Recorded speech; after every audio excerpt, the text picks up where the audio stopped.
Was it the voice? Was it the fire burning in me? Let's listen to Pavarotti.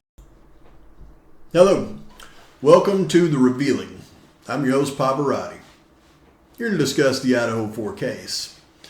And you know, it can be really, really easy for me to get frustrated with this YouTube stuff and get off track simply because of, the opposition to what I feel like is justice in this country, specifically in this case. I mean, with all of the things that I've gone through, you can put my investigation to the side. Just the strict facts around the actual atrocity itself tells me that there's no way that Bryan Kohberger could be a lone gunman in this case. It tells me that he wasn't involved at all, but at the very least, nobody could claim he's a lone gunman. So that means things are not right in this case. And with all of the mainstream media out there painting the pictures in this case to try to affect public opinion, it's likely that with all of their efforts, they could put an innocent man in prison, which is terrible. But then we've got help to the mainstream media from all of the guilters in social media. And I would expect that. I mean, because they're going along with what it is they believe. And you can't fault them for that. But then there's this whole other group. I mean, I've done my best to try to do my part to have as many people as I possibly can keep an open mind in this case and not go into a trial already deciding a man's fate when there are obvious issues with the investigation in the case. But then there's this whole other group of people out there that claim they're for truth and justice and Bryan Kohberger's innocence. And they really do. And what's funny is they have gone from going after trying to expose truth and keep the playing field level on Bryan Kohberger's innocence to, well, let's just see if we can disprove Pavarotti. I mean, it's unreal. Some of them one week will tell me I correspond with them or I go back and forth with them and they see the light for one day. Oh, I respect Pavarotti. He sure is smart. The next week, I think they have dementia, and that's the only reason I'm not going to continue to, go back and forth with them, because the next week they forget that they respect Pavarotti and he's smart, and they go back to being Vivian 2.0. And what's interesting is I don't care anymore about that. I watch the comments though on their channel and the comments on channels like old Vivian, and I see that you couldn't believe the number of actual content creators on there commenting. And I see all of it. Some of them will come on my channel every now and again and comment and want to, oh, hey, Pavarotti. But then I see what they're really saying on these other channels. So I can't figure it out. I guess the fact that they can't spin their yarns and get views is way more important to them than somebody being put in prison or possibly put to death that's innocent. So I got nothing for them. Again, I'm a man out here on an island alone. So I do want to help, the misinformation that their uneducated mouths spew, though, because why would you speak on something that you're so clearly not educated on without you got a computer there, pull up the law before you speak idiocy and put it into people's minds. Just pull up the law, read the law. Don't make me have to do it. I don't want to do it. Don't make me be the alpha. Yeah. Okay, so let's clear up a couple of misconceptions, and then I'm going to show you some things that may enlighten you about the atrocity. Let's roll. First of all, if you dive into the Idaho criminal rules of conduct for attorneys, you'll see that a lawyer shall not use information relating to representation of a client to the disadvantage of the client, unless the client gives informed consent, except as permitted or required by these rules. So, for example, if an attorney garnered information from one of her clients about another case, it would absolutely be able to be used unless it was going to be used to disadvantage her client. So, educate yourself on the law there, genius. And then you have the Idaho criminal rules set forth by the Idaho Supreme Court as it relates to motions. And yes, a Frank's motion is simply another motion. But in general, a party applying to the court for an order must do so by motion. Okay, Frank's motion, they must do it by motion. A form and content of a motion. A motion, except when made during a trial or hearing, must be in writing unless the court permits the party to make the motion by other means. Well, we know that the Frank's motion was submitted not by other means, but through the normal motion process. A motion must state the grounds on which it is based and the relief or order sought. A motion may be supported by affidavit. In this case, in the Frank's motion that was filed by Ann Taylor, the grounds or order sought is a hearing. And then you'll see separate document. Any written order entered must be on a document separate from the motion. That means from the judge. So regardless of what happens with the Frank's motion, we will see it in the court docs because it has to be on a written order by the judge. So this whole thing that the Frank's hearing could have already taken place and all this kind of stuff, man, you've been through the criminal justice system, but again, it was always the same. Plea, sentence. Plea, sentence. You know nothing about procedure. Now that we have the housekeeping stuff out of the way, I hope that you've already watched the video that I put out yesterday on the timeline of the atrocity so that this makes more sense to you.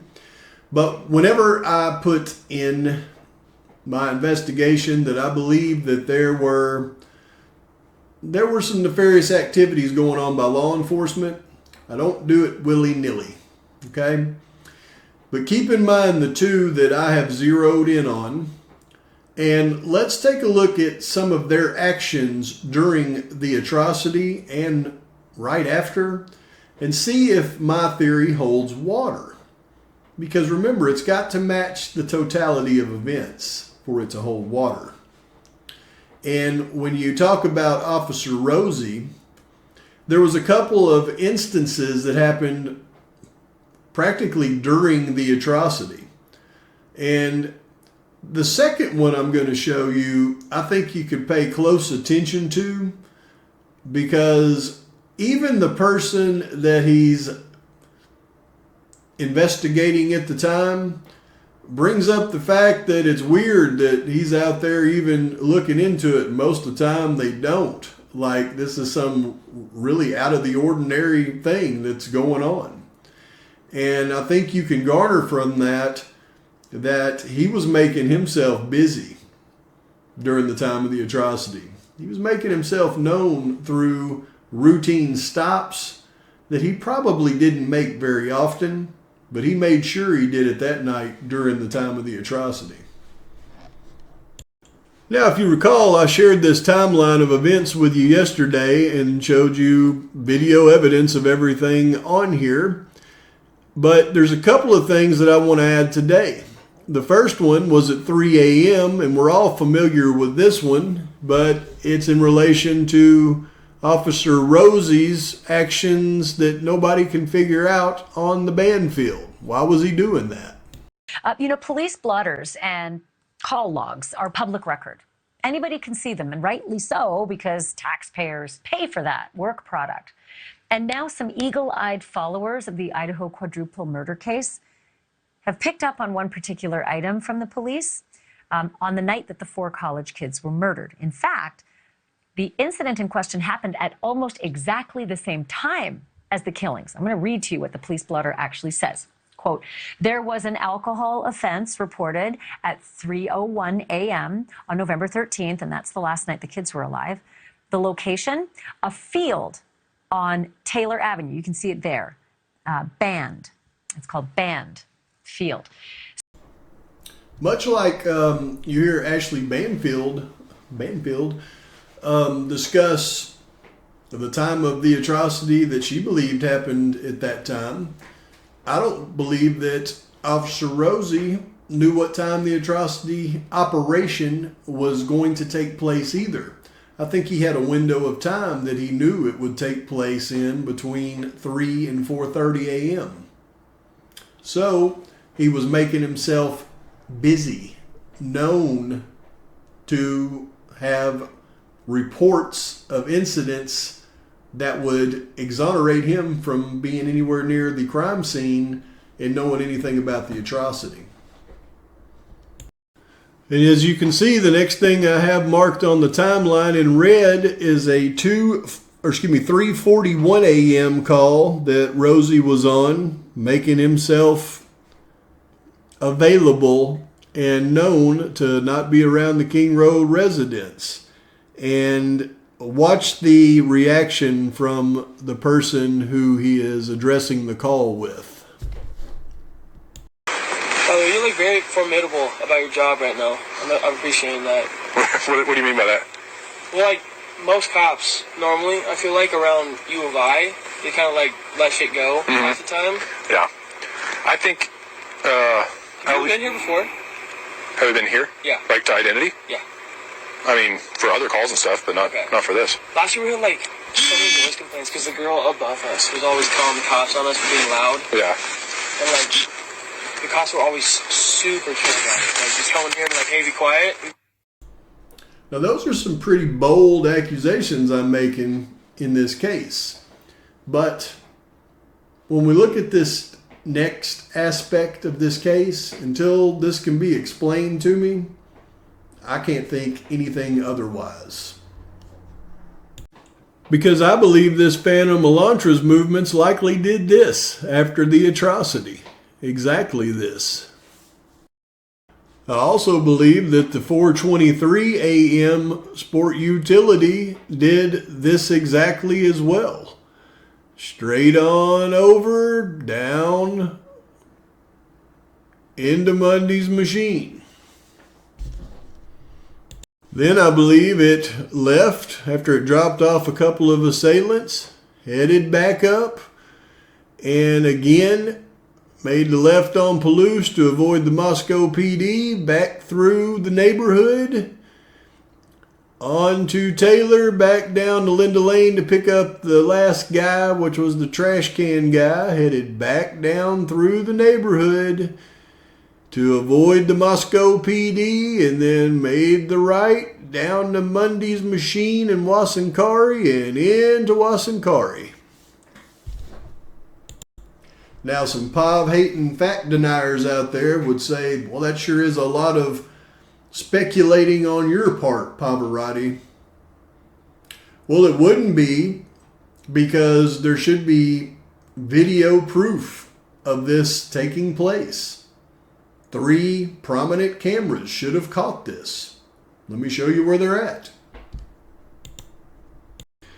You see right here, this location is called Gypsy Java, and it has a camera. Right here's Mundy's machine. It has a camera, and right here is Wassankari Construction. It has a camera as well. So simply reviewing that footage between 4 and maybe just a few minutes after 5 should either prove or disprove what I'm saying.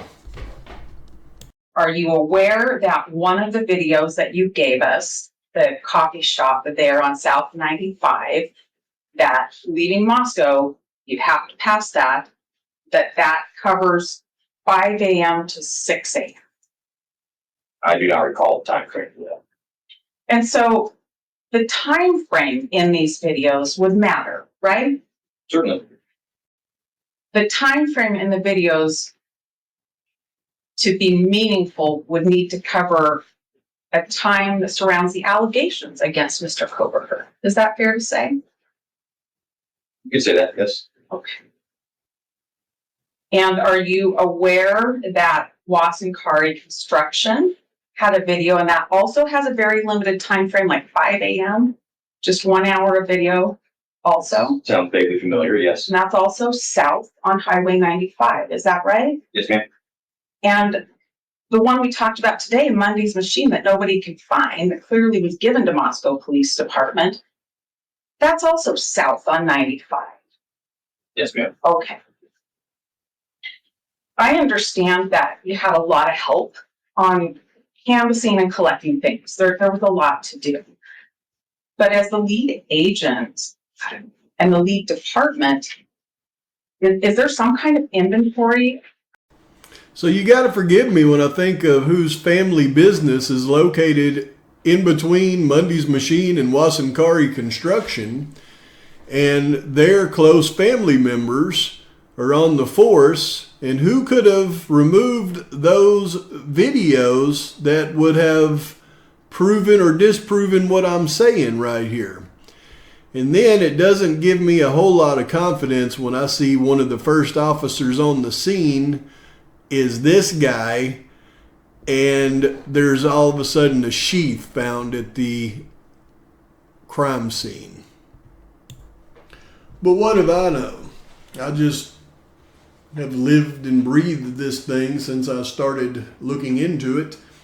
But you know, all of the so-called pro-burger content creators out there that care more about their likes and views than trying to even the playing field for a guy who has been improperly impounded into a jail cell and trying to be convicted of a crime he didn't commit. Maybe y'all should just go get on Nancy Grace's payroll, because you're doing her work for free. If you're hurting for money that bad, maybe that's a good revenue source for you. Think outside of the box, y'all. But for those of you out there that can see BS from a mile away, like all the people that I know watch my channel, even the ones that hate it, can't deny it. I will continue to expose the truth and will continue to do my part to ensure that justice is served in this case. But in the meantime, please like and subscribe to this channel. Post your comments, thoughts, criticisms. And until next time, Pavarotti's out. Was it the fire burning in me?